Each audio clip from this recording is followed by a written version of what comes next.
స్వామి. ఎందుకంటే స్వామి ఇక్కడదా మెయిన్ ఘటన జరిగిందనేసి చెప్తా ఉంటారు. స్వామి ఇక్కడదా ఆ యొక్క స్వామి నేత్రదానం చేస్తారు కదా, అటువంటి సన్నివేశం జరిగిన ప్లేస్ అనమాట. ఇక్కడ శివాలయం మూసింది, లోపల శివలింగం ఉందన్నమాట. ఇక్కడ ఉండే సిద్ధర్లు అందరూ కూడా సిద్ధర్లు ఇవన్నీ చూసి ఈ అడవి గిరి అంతా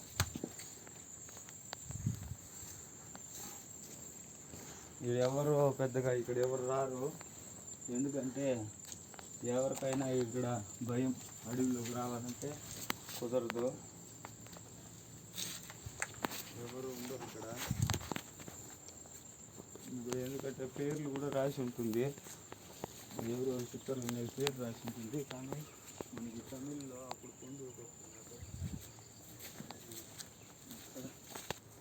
ఇక్కడే అన్నమాట.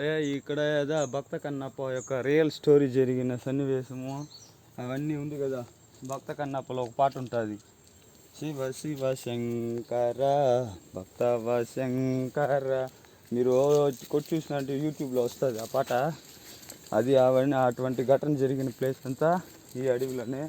ఎందుకంటే భక్త కన్నప్ప ఇక్కడేదా ఉన్నారు, ఇక్కడ ఉండిదా స్వామి వేటాడుకుంటా అట్లా స్వామి మీద అట్లా తెలియని ఒక శివలింగాన్ని పూజ చేయడం అనేసి ఒక ఘటన ఉంటుంది కదా.